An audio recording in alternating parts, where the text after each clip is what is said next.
So മറ്റൊരു വീഡിയോയിലേക്ക് എല്ലാവർക്കും സ്വാഗതം. സോ നമ്മൾ ഇന്ന് ഡിസ്കസ് ചെയ്യാൻ പോകുന്ന ഒരു പുതിയൊരു ചാപ്റ്ററാണ്. +1 ഫിസിക്സിലെ ഗ്രാവിറ്റേഷൻ എന്ന് പറയുന്ന ഒരു ചാപ്റ്ററാണ്. ഓക്കെ, ഓൾറെഡി ഒരു ഗ്രാവിറ്റേഷൻ എന്ന് പറയുന്ന ഒരു ചാപ്റ്റർ നിങ്ങളുടെ 9ാം ക്ലാസ്സിലൊക്കെ ചെറിയ രീതിയിൽ നിങ്ങൾ പഠിച്ചു പോയിട്ടുണ്ടാവും. സോ അതിൻ്റെ ഒരു എന്താ പറയുക, എക്സ്പാൻഡ് ചെയ്തിട്ടുള്ള അല്ലെങ്കിൽ കുറച്ചും കൂടി ഡെപ്തിൽ പഠിക്കാൻ പോവാണ് നമ്മൾ ഗ്രാവിറ്റേഷൻ എന്ന് പറയുന്ന ഒരു ചാപ്റ്റർ. അപ്പോൾ ഇതിലെന്ന് പറയുന്നത് വളരെ രസകരമായ എന്താണ് ഗ്രഹങ്ങളും അതുപോലെ തന്നെ എങ്ങനെയാണ് അവ തമ്മിലുള്ള ഫോഴ്സ്, എങ്ങനെയാണ് അവർ തമ്മിൽ അട്രാക്ട് ചെയ്യുന്നത്, എങ്ങനെയാണ് ഭൂമി ഈ സൂര്യനെ ചുറ്റുന്നത്, അതുപോലെ തന്നെ ചന്ദ്രൻ എങ്ങനെയാണ് നമ്മുടെ ഭൂമിനെ വലം വെക്കുന്നത്. സോ ഇത്രയും കാര്യങ്ങളൊക്കെ നമുക്ക് പ്രതിപാദിക്കാൻ പറ്റുന്ന ഒരു ശാഖയാണ്, അല്ലെങ്കിൽ ഈ ഒരു ഗ്രാവിറ്റേഷൻ എന്ന് പറയുന്ന ഒരു കാര്യം വെച്ചിട്ടാണ് നമ്മൾ ഇതൊക്കെ ഡിസ്കസ് ചെയ്യുന്നത്. ഓക്കെ, അപ്പോൾ ഗ്രാവിറ്റേഷൻ എന്ന് പറയുന്ന ഒരു ഐഡിയ ഉണ്ടെങ്കിൽ നമുക്ക് ഇത്രയും കാര്യങ്ങൾ എന്ത് ചെയ്യാൻ പറ്റും, ഇതിൻ്റെ ഒക്കെ ആൻസേഴ്സ് നമുക്ക് പറയാൻ പറ്റും. ഓക്കെ, അപ്പോൾ ഇതാണ് എന്ത് ഗ്രാവിറ്റേഷൻ ചാപ്റ്ററിൻ്റെ ഒരു ഏറ്റവും ചെറിയ രീതിയിലൊരു ഉള്ളടക്കം പറയുകയാണെങ്കിൽ ഇതാണ് നമ്മുടെ ഭൂമിയുടെ ഭ്രമണത്തെക്കുറിച്ചും അതുപോലെ തന്നെ ഈ സൂര്യനും മറ്റ് ഗ്രഹങ്ങൾ തമ്മിലുള്ള ഇൻട്രാക്ഷനെ കുറിച്ചൊക്കെ പഠിക്കാൻ വേണ്ടി അറിഞ്ഞിരിക്കേണ്ട ബേസിക് ആയിട്ടുള്ള ഒരു കൺസെപ്റ്റ് ആണ് എന്തെന്ന് പറയുന്നത് ഗ്രാവിറ്റേഷൻ എന്ന് പറയുന്നത്. ഓക്കെ, സോ ഇന്ന് നമ്മൾ അതിൽ ഡിസ്കസ് ചെയ്യാൻ പോകുന്നത് കെപ്ലേഴ്സ് ലോ ആണ്. അതുപോലെ തന്നെ അതോടൊപ്പം തന്നെ എന്താണ് ആക്സലറേഷൻ ഡ്യൂ ടു ഗ്രാവിറ്റി, അതുപോലെ തന്നെ ലോ ഓഫ് ഗ്രാവിറ്റേഷൻ നമ്മൾ ഡിസ്കസ് ചെയ്യും. അതിൽ ആക്സലറേഷൻ ഡ്യൂ ടു ഗ്രാവിറ്റിനെ കുറിച്ച് ഡിസ്കസ് ചെയ്യും. അതേപോലെ ഈ ആക്സലറേഷൻ ഡ്യൂ ടു ഗ്രാവിറ്റി രണ്ട് രീതിയിൽ എപ്പോഴൊക്കെയാണ്, ഒന്ന് ഭൂമിയിൽ നിന്ന് ഒരു ഹൈറ്റ് മുകളിലുള്ള സമയത്തും അതേപോലെ തന്നെ എന്താണ് ഭൂമിയുടെ റേഡിയസിന് താഴെയുള്ള സമയത്തും തമ്മിലുള്ള ഒരു ആ സമയത്തുള്ള എങ്ങനെയാണ് അവിടെ ഗ്രാവിറ്റി നമ്മളെ എന്താണ് എങ്ങനെയാണ് നമുക്ക് ഗ്രാവിറ്റി അനുഭവപ്പെടുക എന്നുള്ള രീതിയിൽ എങ്ങനെയാണെന്നുള്ളത് നമ്മൾ ഈ ഒരു വീഡിയോയിൽ നമ്മൾ ഡിസ്കസ് ചെയ്യുന്നതായിരിക്കും. ഓക്കെ, സോ ഫസ്റ്റ് നമുക്ക് ഹെഡിങ് തൊട്ട് തന്നെ തുടങ്ങാം. ഗ്രാവിറ്റേഷൻ. ഓക്കെ, ഗ്രാവിറ്റേഷൻ എനിക്ക് തോന്നുന്നു 9ലെ ചാപ്റ്ററും സിമിലർ നെയിം തന്നെയാണ് അല്ലേ, ഗ്രാവിറ്റേഷൻ എന്ന് പറഞ്ഞിട്ട് തന്നെയാണ് അവിടെയും പറയുന്നത്. സോ ഫസ്റ്റ് നമ്മൾ പഠിക്കാൻ പോകുന്ന കെപ്ലേഴ്സ് ലോ ആണ്. Okay, Kepler's law.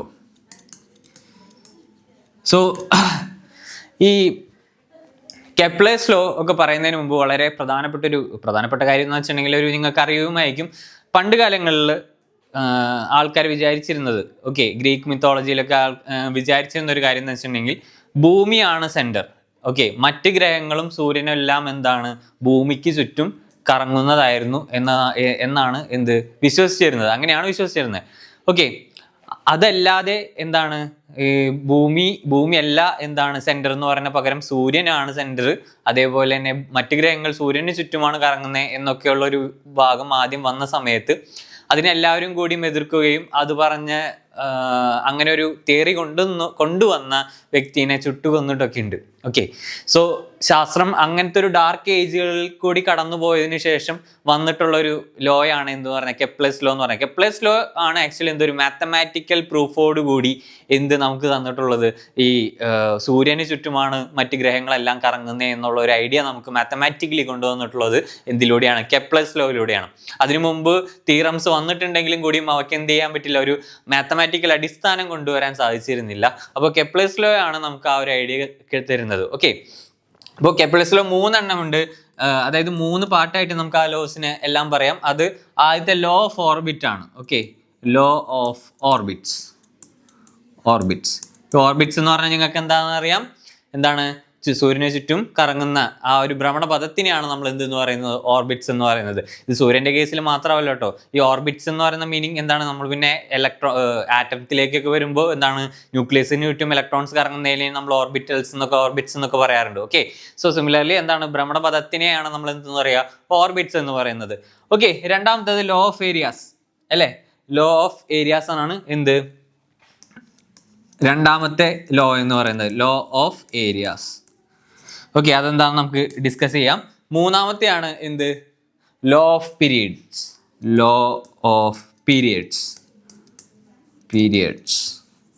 Okay, law of periods എന്ന് പറയുന്നത്. സോ ഈ 3 ലോസ് അടങ്ങുന്നതാണ് കെപ്ലേഴ്സ് ലോ എന്ന് നമ്മൾ ടോട്ടലി പറയുന്നത്. അതിൽ 3 ലോസ് ഉണ്ട്. ഏതൊക്കെയാണ്?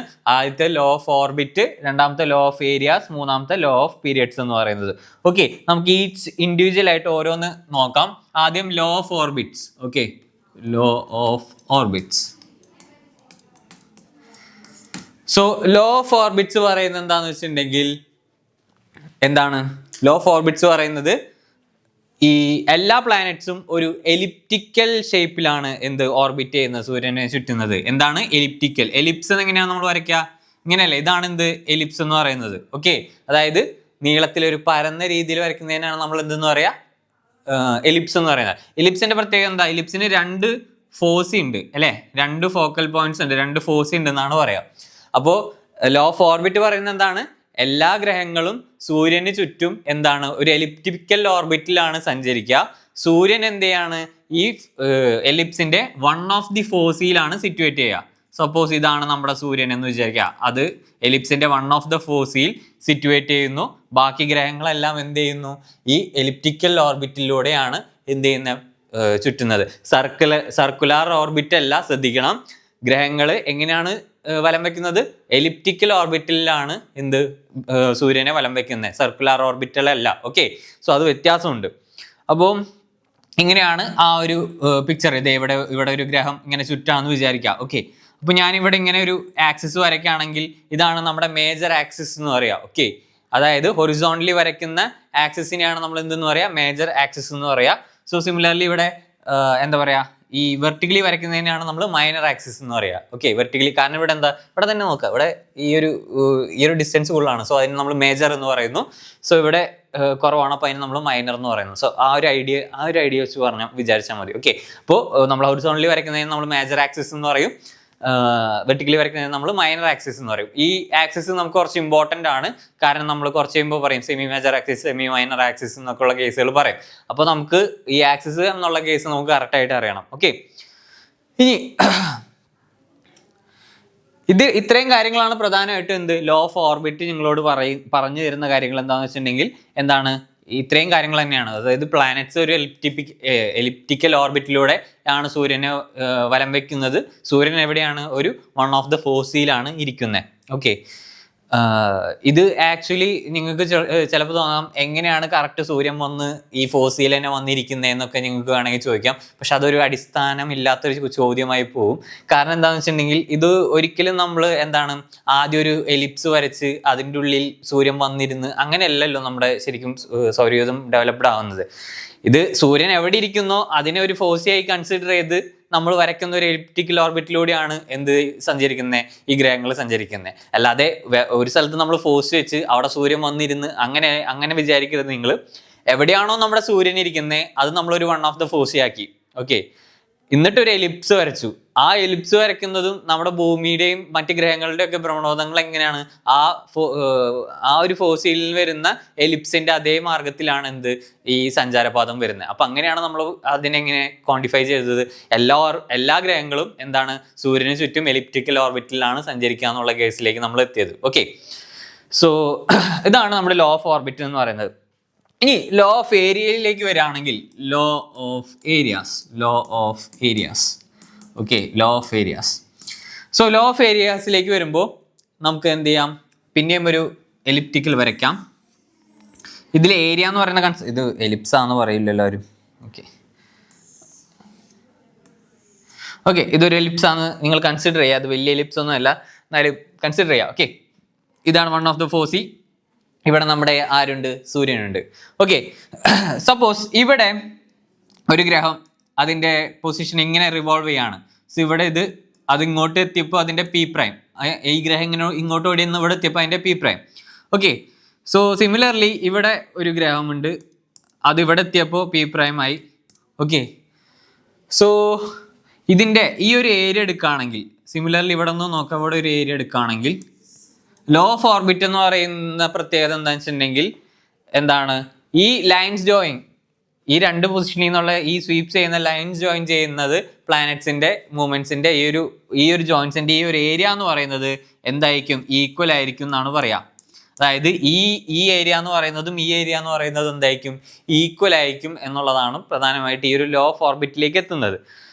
സോ ഇത് ശരിക്കും എന്താണെന്ന് വെച്ചിട്ടുണ്ടെങ്കിൽ ആംഗുലാർ മൊമെന്റം കൺസർവ് ആവുന്ന സമയത്ത് ഉണ്ടാവുന്ന ഒരു കോൺസിക്വൻസസ് ആണ് ആക്ച്വലി എന്തെന്ന് പറയുന്നത്, ഈ ഏരിയാസ് സിമിലർ ആവുന്നത് അല്ലെങ്കിൽ ഏരിയാസ് സെയിം ആവുന്നത്. എന്തുകൊണ്ടാണ്? Law of conservation of angular momentum conservation നടക്കുന്നതുകൊണ്ട് അതിന്റെ ഭാഗമായി ഉണ്ടാവുന്ന ഒരു കോൺസിക്വൻസസ് ആണ് എന്ത്, ഈ ഏരിയാസ് ഈക്വൽ ആവുന്ന കേസ് വരുന്നത്. ഓക്കെ, അതായത് ഒരു ഡെൽറ്റ ടൈം ഇന്റർവെല്ലിൽ വരുന്ന ഏരിയാസ് അതെന്തായിരിക്കും ഈക്വൽ ആയിരിക്കും എന്നുള്ളതാണ്, അല്ലെങ്കിൽ കോൺസ്റ്റന്റ് ആണ്. അതായത് ഏരിയൽ വെലോസിറ്റി കോൺസ്റ്റന്റ് ആയിരിക്കും എന്നാണ് പറയാ. ഓക്കെ, ഏരിയൽ വെലോസിറ്റി കോൺസ്റ്റന്റ് ആയിരിക്കും. ഓക്കെ, അതിനെ നമുക്ക് ഇക്വേഷൻ ആയിട്ട് ഏതാണെങ്കിൽ delta v by delta t അല്ലെങ്കിൽ ഏരിയൽ വെലോസിറ്റി ഇങ്ങനെ തന്നെ എഴുതാം. Okay, areal velocity equal to delta A by delta t. ഇതെന്തായിരിക്കും? കോൺസ്റ്റന്റ് ആയിരിക്കും എന്നാണ് പറയാ. ഓക്കെ, കോൺസ്റ്റന്റ് ആണെന്നാണ് പറയാ. സോ കോൺസ്റ്റന്റ് ആകുമ്പോൾ അതൊരു ആംഗുലാർ മൊമെന്റം കൺസർവേഷനിലേക്കാണ് അത് എത്തുന്നത്. സോ അതെങ്ങനെയാണ് വരാൻ നോക്കാം. ഈ ഡെൽറ്റ എ, ഓക്കെ, ഇതാണ് ഞാൻ ചിലപ്പോൾ ഡെൽറ്റ എ ആയിട്ട് എടുക്കാം. So this is our R, ഇതാണ് റേഡിയസ്. ഓക്കെ, ഫോഴ്സ് അല്ല വെലോസിറ്റി എങ്ങോട്ടായിരിക്കും? ടാൻജന്റ് ആയിരിക്കും അല്ലേ? വെലോസിറ്റി എല്ലാം ടാൻജന്റിലേക്ക് ആയിരിക്കും. ഈ വരുന്ന സമയത്ത് ഫോഴ്സ് എങ്ങോട്ടാണ്? ഫോഴ്സ് ഉള്ളിലേക്കാണ് അല്ലേ? ഫോഴ്സ് ഉള്ളിലേക്കായിരിക്കും വരാം. ഓക്കെ, സിമിലർലി ഇതാണ് sun. So this is our S. Okay, സണ്ണിനെ അവിടെ മെൻഷൻ ചെയ്തില്ല എന്നുള്ള പരാതി വേണ്ട. പ്ലാനറ്റ് ആണ്, പി പ്ലാനറ്റ് മൂവ് ചെയ്യുന്നു. ഓക്കെ, ഇനി ഡെൽറ്റ എ, അതായത് ഒരു ഡെൽറ്റ ടി ടൈം ചേഞ്ച് കഴിഞ്ഞിട്ടുള്ള ഓക്കെ, ഒരു ഡെൽറ്റ ടി ടൈം ചേഞ്ച് കഴിഞ്ഞിട്ടുള്ള ഡെൽറ്റ എ എന്ന് പറയുന്നത്, ഏരിയ സ്വെപ്റ്റ് എന്ന് പറയുന്നത് എത്രയായിരിക്കും? Delta A is equal to half into എത്രയാണ്? ആർ ക്രോസ് എന്തായിരിക്കും? V delta t. V delta T എന്ന് പറഞ്ഞാൽ എന്താണ്? ഡെൽറ്റ ആർ തന്നെയാണ്. സോ അതിനെ നമ്മൾ എങ്ങനെ ആക്കി എഴുതി? വി ഡെൽറ്റ ടി എന്നുള്ള രീതിയിൽ എഴുതി. ഇനി നമുക്കറിയാം പി എന്ന് പറയുന്നത് എന്താണ്? Momentum is equal to mass into velocity. Similarly ഇതിൽ വിക്ക് നമുക്കൊരു ഇക്വേഷൻ എഴുതാൻ പറ്റും. V is equal to P by M അല്ലേ? പി ബൈ എം എന്ന് നമുക്ക് എഴുതിക്കൂടെ? നമുക്ക് എഴുതാം. ഓക്കെ, അപ്പോൾ ഇതിവിടെ സബ്സ്റ്റിറ്റ്യൂട്ട് ചെയ്യാണ്. അപ്പോൾ delta A is equal to half into എന്ത് വരും? R cross P by M. R cross P by M. Okay, R cross P by M. ഈ ആർ ക്രോസ് പി അല്ലെങ്കിൽ ആർ ഇൻറ്റു പി എന്ന് പറയുന്നത് എന്താണ്? ആംഗുലാർ മൊമെന്റ് അല്ലേ? R cross P എന്ന് പറയുന്നത് എന്താണ്? ആംഗുലാർ മൊമെന്റ് ആണ്. അപ്പോൾ എന്ത് ചെയ്യാം? നമുക്ക് എൽ ഇവിടെ സബ്സ്റ്റിറ്റ്യൂട്ട് ചെയ്യാം. Delta A is equal to എന്താണ്? L by two m. L by two m. ഇതാണ് എന്ത്? ആ ഒരു relation. Okay, delta A is equal to area swept by the planet എന്ന് പറയുന്നത് എൽ ബൈ ടു ആണ്. ഇനി ഇവിടെ ആംഗുലാർ മൊമെന്റം കോൺസ്റ്റന്റ് ആവുന്ന സമയത്ത്, ആംഗുലാർ മൊമെന്റം കോൺസ്റ്റന്റ് ആവുന്ന പറഞ്ഞാൽ കൺസർവേഷൻ നടക്കുന്ന സമയത്ത് എന്ത് സംഭവിക്കും? ഈ delta A by delta T എന്ന് പറയുന്നത് എന്തായിരിക്കും? കോൺസ്റ്റന്റ് ആയിട്ട് പോകും. Okay, delta A by delta T എന്ന് പറയുന്നത് കോൺസ്റ്റന്റ് ആയിട്ട് പോകും. ഓക്കെ, സോ ഞാനിവിടെ ചെയ്തതിൽ ഒരു കാര്യം ഞാൻ പറയാൻ വിട്ടുപോയി. ഇവിടെ ഞാൻ ത്രൂ ഔട്ട് ഡെൽറ്റ ടി കൊണ്ട് മൾട്ടിപ്ലൈ ചെയ്യുന്നുണ്ട്. ആ കാര്യം ഞാൻ പറയാൻ വിട്ടുപോയി. ഇവിടെ ഡെൽറ്റ ടി എങ്ങനെ ക്യാൻസൽ ചെയ്ത് പോകുമെന്നാണ് നിങ്ങൾക്ക് ഡൗട്ട് വരാമെന്നുള്ളത്. ഞാൻ അത് സ്കിപ്പ് ചെയ്തൊരു കാര്യമാണ്. എന്താണ്? ഇവിടെ ഡെൽറ്റ ടി കൊണ്ട് മൾട്ടിപ്ലൈ ചെയ്യണം. ഓക്കെ, നമുക്ക് അതല്ലേ വേണ്ടേ? ഏരിയൽ വെലോസിറ്റി അല്ലേ വേണ്ടേ? ഓക്കെ, ഏരിയൽ വെലോസിറ്റി കിട്ടണമെങ്കിൽ നമ്മളിവിടെ മൾട്ടിപ്ലൈ ചെയ്യും. അപ്പോൾ ഇവിടെയും ഡെൽറ്റ ടി വരും, ഇവിടെ ക്യാൻസൽ ചെയ്ത് പോകും. ഓക്കെ, ഞാൻ ആ ഡെൽറ്റ ടി അവിടെ ക്യാൻസൽ ചെയ്യാൻ വിട്ടുപോയി. അവിടെ ഞാൻ ഇവിടെ എഴുതുകയും ചെയ്തില്ല. ഞാൻ വിചാരിച്ചു ഇവിടെ ക്യാൻസൽ ചെയ്തു ഞാൻ പോയിന്ന്. ഓക്കെ, ആ ഒരു മൈൻഡ് സെറ്റിലാണ് ഞാൻ എഴുതി പോയത്. ഓക്കെ, സംഭവം ഞങ്ങൾക്ക് മനസ്സിലായല്ലോ. ഞാൻ വേണമെങ്കിൽ ഒന്നുകൂടി ആ ഇക്വേഷൻ ഇവിടെ എഴുതാം. Delta A by delta t which is areal velocity is equal to എന്താണ്? L by angular momentum divided by 2m. Okay, ഇതാണ് ഇക്വേഷൻ എന്ന് പറയുന്നത്. ഓക്കെ, അപ്പോൾ ലോ ഓഫ് ഏരിയാസിന്റെ കേസ് നമ്മൾ പറഞ്ഞു. അപ്പോൾ ഇതിൽ നിന്ന് നമുക്ക് എന്താ മനസ്സിലാക്കാന്ന് വെച്ചിട്ടുണ്ടെങ്കിൽ, സൂര്യനിൽ നിന്ന് അകലെ ആവുന്ന സമയത്ത് എന്ത് സംഭവിക്കും? ഈ സ്ലോവിൽ സഞ്ചരിക്കും. അതായത് നമ്മുടെ ഗ്രാഫ് എങ്ങനെയായിരുന്നു? ഓക്കെ, ഞാൻ പിന്നെ വരച്ചുതരാം. ഇത് കുറേ ഫിഗർ വരയ്ക്കേണ്ട പരിപാടിയാണ്. ഓക്കെ, സോ ഇതാണ് എലിപ്സ്. ഓക്കെ, ഇതാണ് സൂര്യൻ. അപ്പോൾ സൂര്യനിൽ നിന്ന് അകലെ ആവുന്ന സമയത്ത് പ്ലാനറ്റ്സ് എന്താണ്? സ്ലോലി സഞ്ചരിക്കും. അതേപോലെ തന്നെ അടുത്ത് വരുന്ന സമയത്ത് എന്തായിരിക്കും? വേഗത്തിലായിരിക്കും അതിൻ്റെ സഞ്ചാരപാത വരാം. അതായത് സൂര്യനിൽ നിന്ന് അകലെ പോകുന്തോറും എന്താണ്? സ്ലോവിലായിരിക്കും അത് അവിടെ കർവ് വരാം. അതേപോലെ തന്നെ അടുത്ത് വരുമ്പോൾ എന്തായിരിക്കും? സ്പീഡിലായിരിക്കും അത് സഞ്ചരിക്കാന്നുള്ളത്. സോ ഇതാണ് അതിൻ്റെ ഒരു ബേസിക് ആയിട്ടുള്ള കേസ് വരുന്നത്. ഇനി ലാസ്റ്റത്തെ കേസ് ലോ ഓഫ് പീരിയഡ്സ് ആണ്. Okay, law of periods.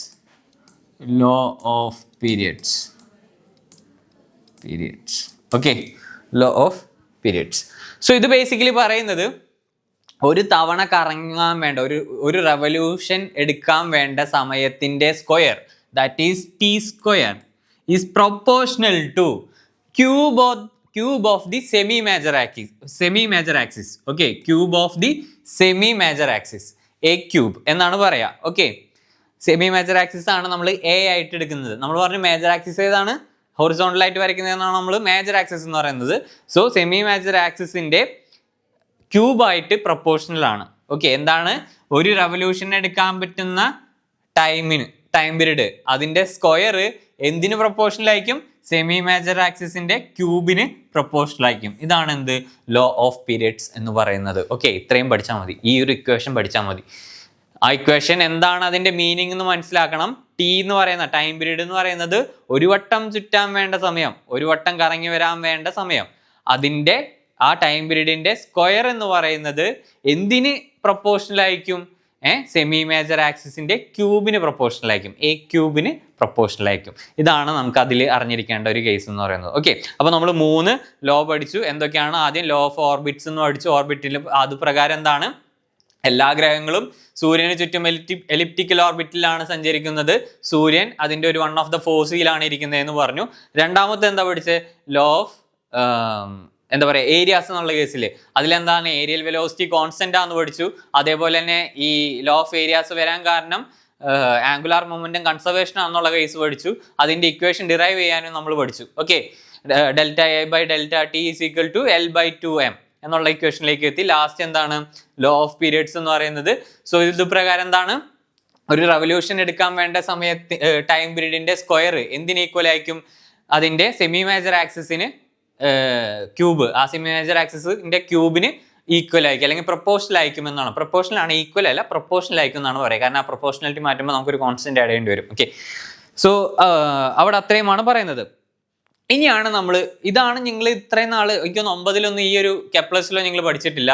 നിങ്ങൾ കൂടുതലും നേരെ ഗ്രാവിറ്റേഷനിലേക്കാണ് കടന്നിട്ടുണ്ടാവുക. ഇനിയാണ് ആക്ച്വലി നമ്മൾ എന്താ പറയുക, ഗ്രാവിറ്റേഷനിലേക്ക് കടക്കാൻ പോകുന്നത്. എഴുതുക, യൂണിവേഴ്സൽ ലോ ഓഫ് ഗ്രാവിറ്റേഷൻ. എന്താണ്, യൂണിവേഴ്സൽ ലോ ഓഫ് ഗ്രാവിറ്റേഷൻ. പേര് പോലെ തന്നെ അത് യൂണിവേഴ്സൽ ആണ്. യൂണിവേഴ്സൽ എന്ന് പറഞ്ഞാൽ എന്താ, യൂണിവേഴ്സൽ ലോ ഓഫ് ഗ്രാവിറ്റേഷൻ. ഈ യൂണിവേഴ്സലിന് എന്തുകൊണ്ടാണ് അവിടെ പ്രത്യേകം മെൻഷൻ ചെയ്തത് യൂണിവേഴ്സൽ ലോ ഓഫ് ഗ്രാവിറ്റേഷൻ എന്ന് പറയാൻ കാരണം എന്താ, കാരണം ഇത് എൻറ്റയർ യൂണിവേഴ്സിൽ എല്ലായിടത്തും ഈ ലോ എന്താണ്, എന്താ പറയാ, ഇത് ബാധകമാണ്. ഇത് ബാധകമാവാത്ത ഒരു സ്ഥലം പോലും ഇല്ല. എൻറ്റയർ യൂണിവേഴ്സിൽ എന്താണ് ഈ ലോ ഇതുപോലെ തന്നെ ബാധകമായിട്ടുള്ള ഒരു കേസാണ്. അതുകൊണ്ടാണ് യൂണിവേഴ്സൽ ലോ ഓഫ് ഗ്രാവിറ്റേഷൻ എന്ന് പറയുന്നത്. ഈ യൂണിവേഴ്സിൽ എവിടെ പോയാലും ഈ ലോ നമുക്ക് യൂസ് ചെയ്യാൻ പറ്റും. ഓക്കെ, അതുകൊണ്ടാണ് നമ്മൾ അതിനെ യൂണിവേഴ്സൽ ലോ ഓഫ് ഗ്രാവിറ്റേഷൻ എന്ന് പറയുന്നത്. സോ ഇത് പ്രകാരം ബേസിക്കലി ഇതൊരു ഫണ്ടമെന്റൽ ലോയിലേക്കാണ് പോകുന്നത്. ഗ്രാവിറ്റേഷണൽ ലോ എന്ന് പറയുന്ന ഫണ്ടമെന്റൽ ആയിട്ടുള്ള ഒരു ലോ ഉണ്ട്, അല്ലെങ്കിൽ ഒരു ഫണ്ടമെന്റൽ ഫോഴ്സസ് ഉണ്ട്. നിങ്ങൾ 4 ഫോഴ്സസ് ആണ് നമ്മുടെ ഫിസിക്സിൽ ഫണ്ടമെന്റൽ ഫോഴ്സസ് ആയിട്ട് പഠിക്കുന്നത്. അതിൽ ഒന്നെന്ന് പറയുന്നത് ഗ്രാവിറ്റേഷണൽ ഫോഴ്സ്, നമ്മളിപ്പോൾ ഇനി പഠിക്കാൻ പോകുന്നത്. രണ്ടാമത്തെ ഇലക്ട്രോ മാഗ്നറ്റിക് ഫോഴ്സ്. നിങ്ങൾ എനിക്കൊന്ന് ഭാവിയിൽ കുറച്ച് +2 എങ്ങനെ പഠിക്കും, ഇപ്പോൾ പഠിക്കില്ല. ഇനി അതിനുശേഷം പഠിക്കുന്ന 2 ഫോഴ്സുകളാണ് സ്ട്രോങ് ന്യൂക്ലിയർ ഫോഴ്സും വീക്ക് ന്യൂക്ലിയർ ഫോഴ്സും. അങ്ങനെ 4 ഫണ്ടമെന്റൽ ഫോഴ്സസ് ഉണ്ട്. ഈ 4 ഫണ്ടമെന്റൽ ഫോഴ്സസ് ആണ് എന്ത്, യൂണിവേഴ്സിനെ ഇങ്ങനെ കൊണ്ടുപോകുന്നത്. ഈ 4 ഫണ്ടമെന്റൽ ഫോഴ്സസാണ്. ഓക്കെ, അതിലൊരു ഫണ്ടമെന്റൽ ഫോഴ്സ് ആണ് നമ്മളിപ്പോൾ പഠിക്കാൻ പോകുന്ന ഗ്രാവിറ്റേഷണൽ ഫോഴ്സ്, അല്ലെങ്കിൽ universal law of gravitation mention ചെയ്യുന്നത് ഈ ഗ്രാവിറ്റേഷണൽ ഫോഴ്സിനാണ്. ഇത് എല്ലാ യൂണിവേഴ്സിലും എന്തായിരിക്കും, ബാധകമായിരിക്കും. നമ്മുടെ ഈ യൂണിവേഴ്സിൽ എല്ലായിടത്തും എന്താണ്, ഈ ലോ ബാധകമാണ്. ഓക്കെ, ഈ ഫണ്ടമെന്റൽ ലോ ഓഫ് ഗ്രാവിറ്റേഷൻ പറയുന്നത് എവറി ബോഡി അട്രാക്ട് ചെയ്യും ഈച്ച് അതർ. അതായത് 2 ബോഡീസ് തമ്മിൽ എന്ത് ചെയ്യും, ഒരു അട്രാക്ഷൻ ഉണ്ട് അങ്ങോട്ടും ഇങ്ങോട്ടും. ഓക്കെ, ആ അട്രാക്ഷനെ നമുക്ക് എങ്ങനെ മെൻഷൻ ചെയ്യാൻ പറ്റും, ആ ഒരു ഫോഴ്സ് ഓഫ് അട്രാക്ഷൻ എഫ് എന്ന് പറയുന്നത് എന്താണ്, പ്രൊപ്പോർഷണൽ ടു എന്താണ്, അതിന്റെ മാസിന്റെ പ്രൊഡക്റ്റ്. ഓക്കെ, 2 ബോഡീസ് ഉണ്ടെന്ന് കരുതാ, ഞാൻ അവിടെ 2 ബോഡി വരയ്ക്കാണ്. Body M1, body M2. Mass M1ഉം മാസ് M2 ആയിട്ടുള്ള 2 ബോഡി ഉണ്ട്. ഇവ തമ്മിലുള്ള ഫോഴ്സ് ഓഫ് അട്രാക്ഷൻ ഏതാണെങ്കിൽ അത് ആ പ്രൊപ്പോർഷണൽ എങ്ങനെയാണ്, ഈ 2 മാസിന്റെയും പ്രൊഡക്റ്റ് ഡിവൈഡഡ് ബൈ ഇവ തമ്മിലുള്ള ഡിസ്റ്റൻസ് സ്ക്വയർ. ഈ ഡിസ്റ്റൻസിന്റെ സ്ക്വയർ, ഈ 2 ഒബ്ജക്റ്റുകൾ തമ്മിലുള്ള ഡിസ്റ്റൻസിന്റെ സ്ക്വയറുമാണ് എന്തെന്ന് പറയുന്നത്, ആ ഫോഴ്സ് ഓഫ് അട്രാക്ഷന് പ്രൊപ്പോർഷണൽ ആയിട്ടുള്ളത്. അതായത് ഈ രണ്ട് ബോഡികൾ തമ്മിലുള്ള ഫോഴ്സ് ഓഫ് അട്രാക്ഷൻ എന്ന് പറയുന്ന എഫ് എന്ന് പറയുന്നത് എന്തിനൊക്കെ ആയിട്ട് പ്രൊപ്പോർഷണൽ ആണ്? ഈ രണ്ട് ബോഡിയുടെ മാസിന്റെ പ്രൊഡക്റ്റും അതേപോലെ തന്നെ ഇവ തമ്മിലുള്ള ഡിസ്റ്റൻസിന്റെ സ്ക്വയറുമായിട്ട് എന്താണ്? പ്രൊപ്പോർഷണൽ ആണ്. ഓക്കെ, അപ്പോൾ എന്താണ്? F proportional to m1 into m2 divided by R square എന്ന് പറയുന്നതാണ് അതിന്റെ ഇക്വേഷൻ. ഇനി നമ്മൾ പ്രൊപ്പോർഷണാലിറ്റി മാറ്റുന്ന സമയത്ത്, പ്രൊപ്പോർഷണാലിറ്റി മാറ്റി ഈക്വൽ ടു എഴുതുന്ന സമയത്ത് നമുക്കൊരു പ്രൊപ്പോർഷണാലിറ്റി കോൺസ്റ്റന്റ് ആഡ് ചെയ്യേണ്ടതുണ്ട്. അതാണ് ക്യാപിറ്റൽ ജി അഥവാ ഗ്രാവിറ്റേഷണൽ കോൺസ്റ്റന്റ് എന്ന് പറയുന്നത്. ഗ്രാവിറ്റേഷണൽ കോൺസ്റ്റന്റ് എന്ന് പറഞ്ഞാൽ ക്യാപിറ്റൽ ജി ആയിട്ടാണ് ഇടാം. ഓക്കെ, ക്യാപിറ്റൽ ജി ആയിട്ടാണ് ഇടാം. ആ ജിക്ക് ഒരു വാല്യൂ ഉണ്ട്. എന്താണ്? 6.67 into 10⁻⁻11 newton metre square divided by kilogram square. Kilogram സ്ക്വയറും കൂടി ഉണ്ട്. ഓക്കെ, എന്താണ്? ഗ്രാവിറ്റേഷണൽ കോൺസ്റ്റന്റ് ആയ ജിക്ക് ഒരു വാല്യൂ ഉണ്ട്. എന്താണ്? 6.67 into 10⁻⁻11 newton metre square divide by kilogram square. ഈ വാല്യൂ പഠിച്ചിരിക്കണം. നിങ്ങൾക്ക് ആവശ്യം വരും പ്രോബ്ലം ചെയ്യാനൊക്കെ വരുമ്പോൾ ഈ വാല്യൂ ഉപയോഗിച്ചിട്ട് വേണം നിങ്ങൾക്ക് പ്രോബ്ലം ചെയ്യാൻ. അതായത് രണ്ട് ബോഡികൾ തമ്മിലുള്ള ഫോഴ്സ് ഓഫ് അട്രാക്ഷൻ നിങ്ങളോട് കണ്ടുപിടിക്കാൻ പറയുകയാണെങ്കിൽ ഈ ഇക്വേഷൻ ഉപയോഗിച്ച് വേണം നിങ്ങൾക്ക് അത് കണ്ടെത്താൻ. ഈ ഇക്വേഷൻ ഉപയോഗിച്ച് കണ്ടെത്തണമെങ്കിൽ നിങ്ങൾക്ക് ജിയുടെ വാല്യൂ അറിയണം. m1 m2 ഒക്കെ നിങ്ങൾക്ക് ക്വസ്റ്റ്യനിൽ തന്നിട്ടുണ്ടാവും, ആറും തന്നിട്ടുണ്ടാവും. അങ്ങനെയാണെങ്കിൽ നിങ്ങൾക്ക് ജിയുടെ വാല്യൂ ചിലപ്പോൾ തരുള്ളൂ. ഓക്കെ, ഇങ്ങനത്തെ കോൺസ്റ്റന്റിന്റെ വാല്യൂ ഒക്കെ ചിലപ്പോഴേ തരാറുള്ളൂ. ചില സമയങ്ങളിൽ ഭാഗ്യം എന്താണ് നിങ്ങൾക്ക് തരും, ഹിന്റ് എന്ന രീതിയിൽ ജിയുടെ വാല്യൂ ഒക്കെ പറഞ്ഞ് നിങ്ങൾക്ക് തരാറുണ്ട്. അല്ലാത്ത പക്ഷം നമ്മൾ എന്താണ്, നമുക്ക് ഈ വാല്യൂ അറിഞ്ഞിരിക്കണം. എന്താണ്? 6.67 into 10⁻⁻11 newton metre square divided by kilogram square എന്ന് പറയുന്ന ഈ ഒരു വാല്യൂ എന്താണ്? ഇമ്പോർട്ടൻ്റ് ആണ്. ഈ വാല്യൂ അറിഞ്ഞിരിക്കണം. എന്നാൽ മാത്രം എന്ത് ചെയ്യാൻ പറ്റുള്ളൂ? നമുക്ക് ഈ പ്രോബ്ലംസ് ഒക്കെ ഇതിൽ ചെയ്യാൻ പറ്റുള്ളൂ. ഓക്കെ, സോ ഇതാണ് എന്ത്? യൂണിവേഴ്സൽ ലോ ഓഫ് ഗ്രാവിറ്റേഷൻ എന്ന് പറയുന്നത്. ഇതൊരു അട്രാക്റ്റീവ് ഫോഴ്സ് ആണ്. ഓക്കെ, ഗ്രാവിറ്റേഷണൽ ഫോഴ്സ് എന്ന് പറയുന്നത് ഒരു അട്രാക്റ്റീവ് ഫോഴ്സ് ആണ്. ഓക്കെ, അവിടെ ഒരു റിപ്പൾസീവ് ഫോഴ്സ് എന്ന് പറയാൻ പറ്റില്ല. So always an attractive force എന്നാണ് നമ്മൾ അതിനെ പറയാം. ഓക്കെ, ഇനി നമുക്ക് നിങ്ങൾ ചെറിയ ക്ലാസ്സിൽ പഠിച്ച് ഓൾറെഡി കഴിഞ്ഞിട്ടുള്ള ഒരു കാര്യമാണ് ആക്സിലറേഷൻ ഡ്യൂ ടു ഗ്രാവിറ്റി എന്ന് പറയുന്ന കൺസെപ്റ്റ് അല്ലേ? Acceleration due to gravity. So gravity എന്ന് പറയുന്നതാണ് എന്ത്? ഈ ഒരു ഫോഴ്സ് ഓഫ് അട്രാക്ഷൻ എന്ന് പറയുന്നത് അല്ലേ? അങ്ങോട്ടും ഇങ്ങോട്ടുമുള്ള ഒരു ഇന്ററാക്ഷനെയാണ് നമ്മൾ ഗ്രാവിറ്റി എന്ന് പറയുന്നത്. അല്ലെങ്കിൽ ഇപ്പോൾ എന്നെ നമ്മുടെ ഭൂമി എന്ത് ചെയ്യുന്നുണ്ട്? താഴേക്ക് ഒരു ഗ്രാവിറ്റി പുള്ള് കൊടുക്കുന്നുണ്ട്. സിമിലർലി നിങ്ങളെല്ലാവരും എന്ത് ചെയ്യുന്നുണ്ട്? നമ്മുടെ ഭൂമി ആകർഷിച്ചുകൊണ്ടിരിക്കുന്നുണ്ട്. അതിനെയാണ് നമ്മൾ ഗ്രാവിറ്റി എന്ന് ബേസിക്കലി പറയുന്നത്. Okay, so acceleration due to gravity ആ മീനിങ്ങിന് തന്നെ ഉണ്ട്. ഗ്രാവിറ്റി മൂലം ഉണ്ടാവുന്ന ഒരു ആക്സിലറേഷൻ. ഓക്കെ, ഗ്രാവിറ്റി മൂലം നമുക്കുണ്ടാവുന്ന ഒരു ആക്സിലറേഷനെയാണ് നമ്മൾ എന്തെന്ന് പറയാ? Acceleration due to gravity. So അത് പറയാൻ വേണ്ടി ഞാൻ നമ്മുടെ ഒരു ഭൂമി ഇവിടെ ഒരു ഗ്രഹം കൺസിഡർ ചെയ്യാം, അല്ലെങ്കിൽ നമ്മുടെ ഭൂമി തന്നെ കൺസിഡർ ചെയ്യാം. സോ അതിന്റെ റേഡിയസ് ഞാൻ 6 എന്ന് എടുക്കുകയാണ്. ഓക്കെ, ഇതാണ് അതിന്റെ റേഡിയസ്. ഓക്കെ, റേഡിയസ് ഇതാണ്. ആൻഡ് മാസ് m ഉള്ള ഒരു ഇത്. ഓക്കെ, ഇതിന്റെ സർഫസിൽ അല്ലെങ്കിൽ ഇതിന്റെ സർഫസിൽ ഒരു ബോഡി ഇരിക്കുന്നുണ്ട്. ഇവിടെ ഒരു ബോഡി ഇരിക്കുന്നുണ്ട്. സോ ഈ ബോഡിക്ക് അനുഭവപ്പെടുന്ന ആക്സിലറേഷൻ ഡ്യൂ ടു ഗ്രാവിറ്റി ആണ് നമുക്ക് കണ്ടെത്തേണ്ടത്. ഓക്കെ, ഇനി ഈ ബോഡിയുടെ മാസ് ഞാൻ സ്മോളർ m ആണെന്ന് കൺസിഡർ ചെയ്യാം. ഓക്കെ, ആ ഡിസ്റ്റൻസിൽ നിൽക്കുന്നുണ്ട്. ഇവ തമ്മിലുള്ള ഈ സ്മോൾ ബോഡി എമ്മും സ്മോളർ എമ്മും ഈ ക്യാപിറ്റൽ എമ്മും തമ്മിൽ ഒരു ഫോഴ്സ് ഓഫ് അട്രാക്ഷൻ ഉണ്ട് അല്ലേ? അതാണ് യൂണിവേഴ്സൽ ലോ ഓഫ് ഗ്രാവിറ്റേഷൻ എന്ന് പറയുന്നത്. ആ ഒരു ഫോഴ്സിന്റെ ഇക്വേഷൻ നമുക്ക് ഏതാലോ? F is equal to G into capital M into smaller M divided by എന്താണ്? R സ്ക്വയർ അല്ലേ? ഈ ഡിസ്റ്റൻസിന്റെ സ്ക്വയർ, അത് റേഡിയസ് തന്നെയാണ്. സോ R സ്ക്വയർ എന്നുള്ള രീതിയിൽ എഴുതി. ഓക്കെ, ഇനി നമുക്കറിയാം ന്യൂട്ടൺസ് ലോ പ്രകാരം എന്താണ്? ഈ ചെറിയ ബോഡിക്ക് അനുഭവപ്പെടുന്ന ഫോഴ്സ് എന്ന് പറയുന്നത് എന്തായിരിക്കും? F എന്ന് പറയുന്നത് എന്താണ്? mg ആണ് അല്ലേ? Physical to mg by newton second law നമുക്കറിയാം എന്താണ്? ഒരു ഒബ്ജക്റ്റിന് അനുഭവപ്പെടുന്ന ഫോഴ്സ് എന്ന് പറയുന്നത് actually F physical to ma എന്നാണ് നമ്മൾ പഠിച്ചിട്ടുള്ളത് ഇത്ര നാൾ അല്ലേ? ma എന്നാണ് പഠിച്ചിട്ടുള്ളത്. ഞാനിപ്പോൾ maക്ക് പകരം അവിടെ g ആക്കി. കാരണം ആ g ആണെന്ത്? Acceleration due to gravity. Actually എയും ജി എന്ന് പറയുന്നതിൽ വലിയ വ്യത്യാസമില്ല. ആക്സിലറേഷൻ തന്നെയാണ് എന്ത്? Acceleration due to gravity. ആക്സിലറേഷൻ്റെ അതേ യൂണിറ്റ് ഒക്കെ തന്നെയാണ് നമ്മൾ ഉപയോഗിക്കുന്നത്. അവിടെ ജി കാരണം പറയാൻ വേണ്ടി പറയാൻ കാരണം വെച്ചിട്ടുണ്ടെങ്കിൽ ഗ്രാവിറ്റി മൂലം ഉണ്ടാകുന്ന ആക്സിലറേഷൻ എന്നുള്ള പരിഗണന വെച്ചിട്ടാണ് നമ്മൾ ജി എന്ന് കൊടുക്കുന്നത്. സംഭവം ആക്സിലറേഷൻ തന്നെയാണ്, വേറെ വ്യത്യാസമൊന്നുമില്ല അതിൽ. ആക്സിലറേഷൻ തന്നെയാണ്, പക്ഷെ ഒരു കോൺസ്റ്റന്റ് ആക്സിലറേഷനിലേക്കാണ് നമ്മൾ അതിലേക്ക് എത്താം. ഓക്കെ, അത് ഞാൻ പറയാം. ഓക്കെ, എനിവേ നമുക്ക് സെക്കൻഡ് ലോ വെച്ചിട്ട് നമുക്കറിയാവുന്ന equation physical to M A. So ഞാൻ ഇതിനൊരു ചെറിയ സ്ലൈറ്റ്ലി ചേഞ്ച് വരുത്താണ്, കാരണം നമ്മൾ എന്താണ് ആക്സിലറേഷൻ ഡ്യൂ ടു ഗ്രാവിറ്റി ആണ് കണ്ടെത്തുന്നത്. സോ എം എക്ക് പകരം ഞാൻ എം ജി എന്ന് കൊടുക്കുന്നു. ഓക്കെ, കൊടുക്കാം, എനിക്ക് ഒരു പ്രശ്നമില്ല. അതായത് ഈ ഒരു ബോഡിക്ക് അനുഭവപ്പെടുന്ന ബൈ സെക്കൻഡ് ലോ, ന്യൂട്ടന്റെ സെക്കൻഡ് ലോ പ്രകാരം നമുക്ക് അനുഭവപ്പെടുന്ന ഫോഴ്സ് എന്ന് പറയുന്നത് എം ജി ആണ്. ഓക്കെ, അപ്പോൾ രണ്ട് ഇക്വേഷന്റെയും LHS ഈക്വൽ ആണ്. അങ്ങനെയാണെങ്കിൽ എന്താണ് RHS ഈക്വൽ ആയിരിക്കണം. അപ്പൊ എന്താണ് എഴുതേണ്ടത്? M G is equal to small letter M G is equal to എങ്ങനെ എഴുതാൻ പറ്റും? G into capital M small letter M divided by R square. ഇവിടെ എന്താ സ്മോൾ ലെറ്റർ എം ക്യാൻസൽ ചെയ്തു പോവും. അപ്പൊ നമുക്ക് എന്ത് ആൻസർ കിട്ടും? G is equal to g M by R square.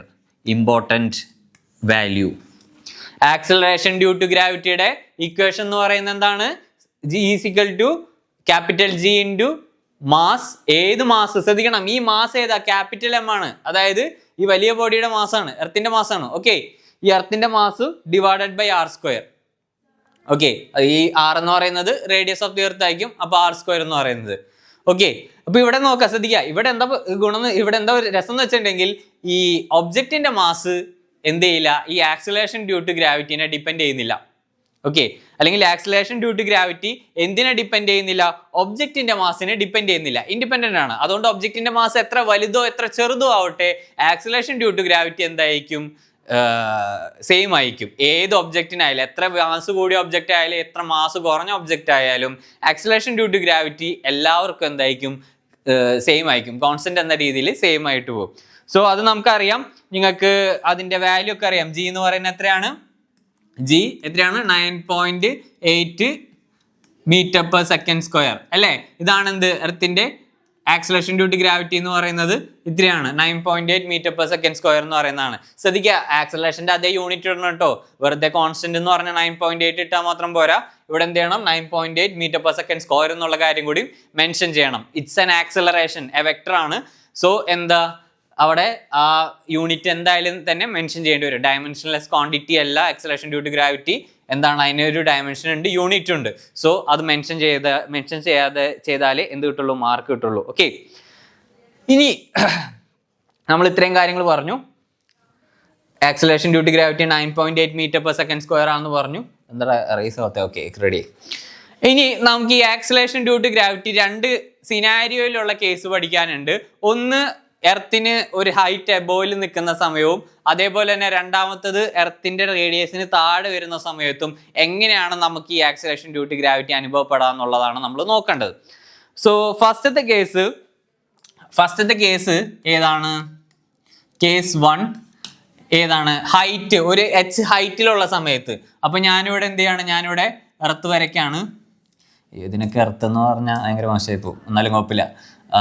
ഇത് എർത്ത്, ഇത് ഡിസ്റ്റൻസ് 6. ഇവിടെ h ആയിട്ട് ഇവിടെ കാണാൻ പറ്റുമോ? ഇല്ല, താഴ്ത്തിയായിരിക്കും. ഓക്കെ, ഇവിടെ നോക്കാം. ഇവിടെ ഒരു h ഹൈറ്റിലൊരു എന്തുണ്ട്? ഒരു ഒബ്ജക്റ്റ് ഉണ്ട്. ഓക്കെ, ഇവിടെ h ഹൈറ്റിൽ നമുക്കൊരു ഒബ്ജക്റ്റ് ഉണ്ട്. ഇവിടെ case 1. Okay, height h height മുകളിലായിട്ട് ഒരു ഒബ്ജക്റ്റ് ഉണ്ട്. സോ ഇത് നമ്മുടെ എർത്ത് മാസ് m, ഇവിടെ റേഡിയസ്. ഓക്കെ, ഇത്രയും ആണ് റേഡിയസ്. അതിനുശേഷം ഹൈറ്റ് h-ലാണ് എന്തുള്ളത്? നമുക്കൊരു ബോഡി ഉള്ളത്. ഓക്കെ, ഒരു മാസ് കുറഞ്ഞ ഒരു ബോഡി ഉള്ളത്. സോ നമുക്ക് ആക്സിലറേഷൻ ഡ്യൂ ടു ഗ്രാവിറ്റിയുടെ ഇക്വേഷൻ അറിയാം. ജി എന്ന് പറയുന്നത് എന്താണ്? G M by R square ആണ്. ഓക്കെ, ഈ ഒബ്ജക്റ്റിന്റെ മാസ് എത്രയായാലും നമുക്കത് അറിയേണ്ട ആവശ്യമില്ല ഈ ഒരു കേസിൽ. ഓക്കെ, സോ ഞാൻ എന്ത് ചെയ്തു? അതിനെ ഞാൻ 1 എന്ന് കൊടുത്തു. ഓക്കെ, ഇനി h ഹൈറ്റിലുള്ള ഒബ്ജക്റ്റിന്റെ ആക്സിലറേഷൻ ഡ്യൂ ടു ഗ്രാവിറ്റിനെ ഞാൻ ജി എച്ച് എന്ന് കൊടുത്തു. ഓക്കെ, ജി എച്ച് എന്ന് കൊടുത്തു, സഫിക്സിൽ h കൊടുത്തു. അങ്ങനെയാണെങ്കിൽ എന്ത് വരും? ഇവിടെ g m divided by R square ആണ്. ആർ സ്ക്വയറിന്റെ ഒപ്പം എന്ത് വരും? R plus h whole square അല്ലേ? R plus h whole square ഇങ്ങനെയാണ് വരാം അല്ലേ? ഈ ഒരു ഹൈറ്റും കൂടി ആഡ് ചെയ്തിട്ടല്ലേ അവിടെ വരാം. സോ ഇതിന് ഇക്വേഷൻ 2 എന്ന് കൊടുക്കുകയാണ് ഞാൻ. ഓക്കെ, ഇക്വേഷൻ 2 എന്ന് കൊടുക്കുകയാണ്. ഇനി ആലോചിക്കുക, ഈ h എന്ന് പറയുന്നത് സപ്പോസ് h എന്താണ്? ആറിനേക്കാളും വളരെ കുറവാണെന്ന് വിചാരിക്കുക. കാരണം റേഡിയസ് ഓഫ് ദ എർത്ത് വളരെ കൂടുതലാണ്. അപ്പോൾ ഈ ഒരു ഹൈറ്റ് വളരെ കുറവാണെങ്കിൽ നമുക്ക് എങ്ങനെ എഴുതാൻ പറ്റും? ജി എച്ച് എന്ന് പറയുന്നത് g m divided by r സ്ക്വയറിനെ പുറത്തേക്ക് എടുക്കുക. ആർ സ്ക്വയറിനെ പുറത്തേക്ക് എടുക്കുന്ന സമയത്ത് എന്ത് നമുക്ക് വരും? 1+h/r whole square. ഇങ്ങനെ ഒരു ഇക്വേഷനിലേക്ക് എത്തും. ഓക്കെ, സോ ഇതിനെ ഈ 1+HR ഇതിനെ മുകളിലേക്ക് കൊണ്ട് ഞാൻ എഴുതാണ്. G H is equal to g M by R square into 1+h/r raise to -2 അല്ലേ? ഡിവിഷനിൽ വരുന്ന ഇതിനെ ഞാൻ മുകളിലേക്ക് കൊണ്ടുവരുന്ന സമയത്ത് എന്ത് വരും? പ്ലസ് സ്ക്വയർ ഉള്ളത് മൈനസ് സ്ക്വയർ ആവും, റേസ് ടു -സ്ക്വയർ എന്നുള്ള രീതിയിൽ വരും. ഓക്കെ, ഇനി ഒരു ബൈനോമിയൽ എക്സ്പാൻഷൻ ഉപയോഗിച്ചിട്ടുണ്ടെങ്കിൽ നമുക്ക് എന്ത് കിട്ടും? ബൈനോമിയൽ ഒരു എക്സ്പാൻഷൻ ഉപയോഗിക്കുകയാണെങ്കിൽ നമുക്ക് ഈ ഒരു ഇക്വേഷനെ നമുക്ക് എങ്ങനെ എഴുതാൻ പറ്റും? ജി എച്ച് എന്ന് പറയുന്നത് ഇവിടെ നോക്കാം, G M by R square എന്ന് പറയുന്നത് എന്താ? Acceleration due to gravity G അല്ലേ? സോ ജി ഇൻറ്റു എന്താ 1+2h/r എന്നുള്ള രീതിയിൽ ഇക്വേഷനിലേക്ക് എത്തും. Okay, G H is equal to G H into 1+2HR എന്നുള്ള ഒരു ഇക്വേഷനിലേക്കാണ് നമ്മൾ എത്തിച്ചേരാം. അതായത് ഹൈറ്റ് കൂടുന്ന സമയത്ത് നമുക്ക് എന്താണ് ഇവിടെ? Acceleration due to gravity reduce ചെയ്യപ്പെടാണ്. എത്ര ഫാക്ടർ? ഒരു 1+2h/r ഫാക്ടർ റെഡ്യൂസ് ചെയ്യപ്പെടാണ് എന്ത്? ഗ്രാവിറ്റി. അപ്പോൾ ഹൈറ്റ് പോകുന്തോറും നമ്മളെ ഈ എർത്തുമായിട്ടുള്ള ഇൻട്രാക്ഷൻ അല്ലെങ്കിൽ എർത്തുമായിട്ടുള്ള അട്രാക്ഷൻ എന്താണ്? കുറഞ്ഞു വരും. അതാണ് ഈ ഒരു കേസിൽ പറയുന്നത്. ഓക്കെ, അപ്പോൾ ഇത്രയും കാര്യങ്ങളാണ് നമ്മൾ ഈ ഒരു പാർട്ടിൽ എടുക്കുന്നത്. സോ നെക്സ്റ്റ് പാർട്ടിൽ ഞാൻ ഇതിൻ്റെ എന്താ പറയുക ഒരു കേസും കൂടിയും വരുന്നുണ്ട്. ഏതാണ്? ഈ ഹൈറ്റ് കുറഞ്ഞിട്ടുള്ള കേസ്. അത് നമുക്ക് അടുത്ത ക്ലാസ്സിലും കൂടി ഡിസ്കസ് ചെയ്യാം. എന്നിട്ട് ബാക്കി ഗ്രാവിറ്റേഷനിലെ ബാക്കി പോർഷൻസും കൂടി നമുക്ക് സാറ്റലൈറ്റ് വരുന്നുണ്ട്, എസ്കേപ്പ് വെലോസിറ്റി വരുന്നുണ്ട്, ഗ്രാവിറ്റേഷൻ പൊട്ടൻഷ്യൽ എന്ന് പറയുന്ന ഒരു കേസിൽ വരുന്നുണ്ട്. അപ്പോൾ എങ്ങനെയൊക്കെയാണ് ഈ സാറ്റലൈറ്റ് നമ്മുടെ ഭൂമിക്ക് ചുറ്റും കറങ്ങുന്നത് എന്നൊക്കെ ഉള്ള കാര്യങ്ങളൊക്കെ നമ്മൾ ഈ ഒരു കാര്യത്തിൽ ഡിസ്കസ് ചെയ്യും. സോ അതൊക്കെ അടുത്ത വീഡിയോയിൽ ഡിസ്കസ് ചെയ്യാം. സോ അടുത്ത വീഡിയോയിൽ കാണുന്നവരെ ബൈ.